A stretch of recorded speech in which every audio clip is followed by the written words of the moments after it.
Self-improvement is a trap. Every year, January comes around, goals are set, excitement feels real, you can share it with other people, but deep down, something else is getting set up.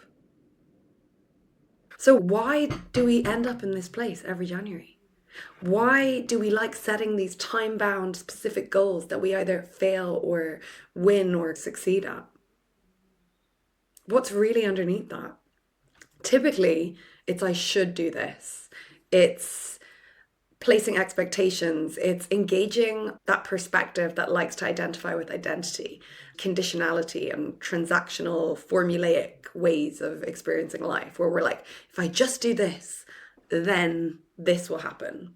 So if I just had this body, I could be with this partner. If I just had this skill, then I could make this much money.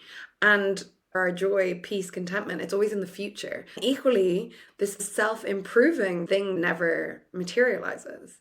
But here's something we forget in all that striving and formulaic thinking. Nature doesn't do anything by accident, and so many different things had to happen for you to exist as a human being, and you weren't involved in any of it. Extraordinary design, defying the odds of just existing today as you are. So just because you're breathing, because you're watching this, even more valuable, it's a sign, it's a wisdom, it's a message from source or whatever has created us that we need you. Your unique perspectives, thoughts, feelings, experiences matter to the harmony of the world, in the same way that bees and flowers need each other. Flowers can't exist without the bees. Therefore, is a bee kind of a flower then, if it can't exist without it? But where did we learn that we weren't enough? Where did we learn that we had to keep doing in order to be enough? And what's getting set up is reflective of whatever has been internalized from earlier experiences. Whatever you learned about what you had to do in order to be good enough, to be loved enough. But you already are enough, exactly the way you are. You're more than good enough. So we've seen how our sense of not enough comes from early conditioning, our childhood. But what if the entire idea of you, the one trying to improve, is flawed? What if there's no solid you? This next part might bend your brain a little, but it opens everything up to a truer understanding of nature. You cannot meditate. You can't self-improve. That implies that there is a you that exists. But how do you know who you is? Who is you? Who is the one experiencing the meditating, and who is the meditator? Who's the one noticing that meditation is happening? And it's the same with self-improvement. So I'm improving myself. There's an I, there's a self, there's the improvement, and then there's the knowing of all of that. There's the awareness of all of that. But that self, this future self, also doesn't exist. The only thing that we have is now. And our identities aren't these static things that we change. So if identity isn't fixed, not something we're meant to force or improve, then maybe the truth of who we are isn't something we create.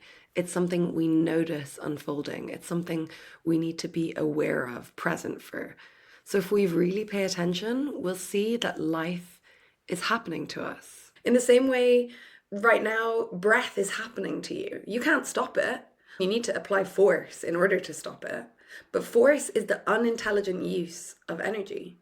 And yes, we have strengths. We have these natural gifts in the same way some flowers thrive in the desert, others in the jungle. And we can use our gifts, we can use our strengths. But also, we need to remember that growth just happens for us. Change happens. It's a given. The only thing that we really have influence over and that we know is true, i.e. we don't really know, like, where do you exist? Where are you? Are you in your head? Are you here? Are you in your chest? Are you out here? And in different cultures, they'll point to different places of like where the self exists. But I don't think the self is contained in this hair, as wild as this hair is, or this skin. That is not the boundary.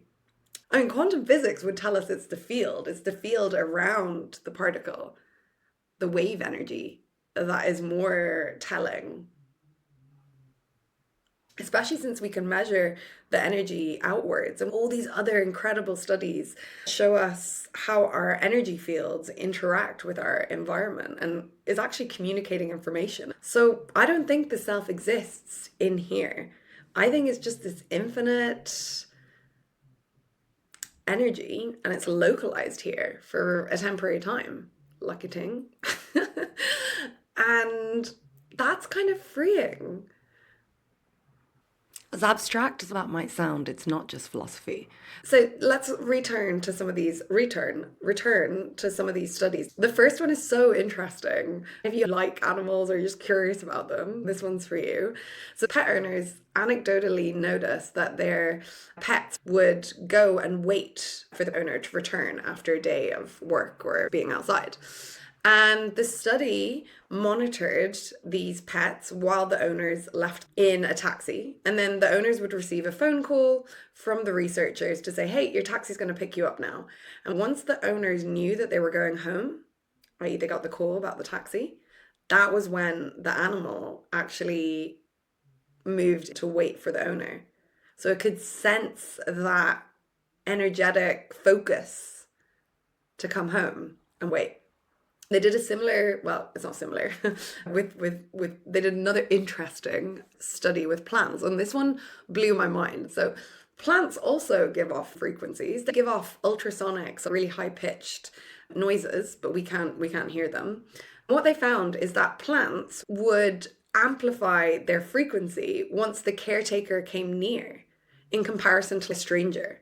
So the plant was able to differentiate between the person that's nurturing it and it's causing emotional warfare to versus someone that I didn't know. I thought that was pretty cool. So yeah, you are important.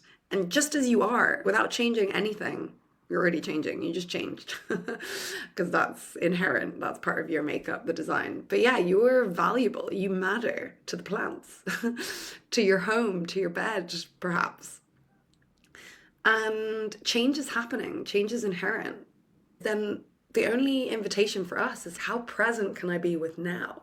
Not with the fantasy of future, so this future that will never arrive, this future self that will never arrive, but how can I just be present for all the changes happening now?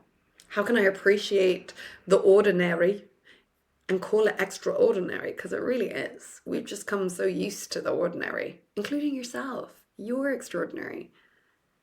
And things are happening to you, keeping you alive, like your breath. And you too are happening.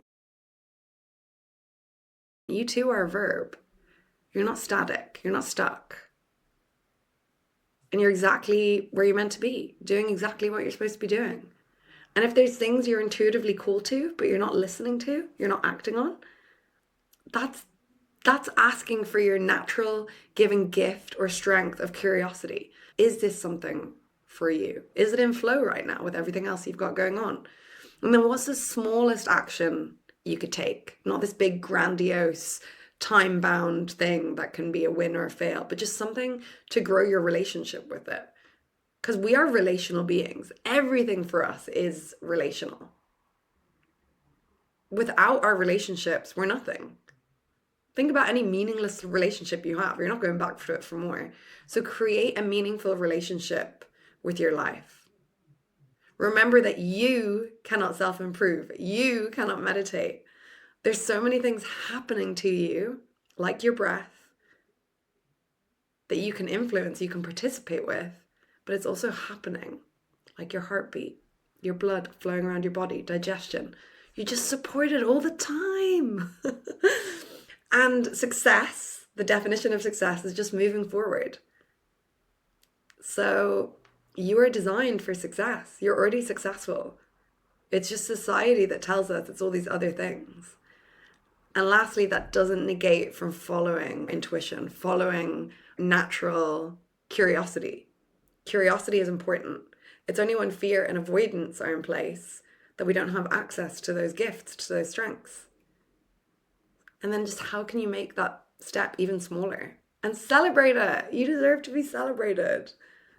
Think about how many times I say well done to like a dog, and I need to find 20, 30 times to say well done to myself throughout the day, because why not? Makes life more fun and helps me to be more present.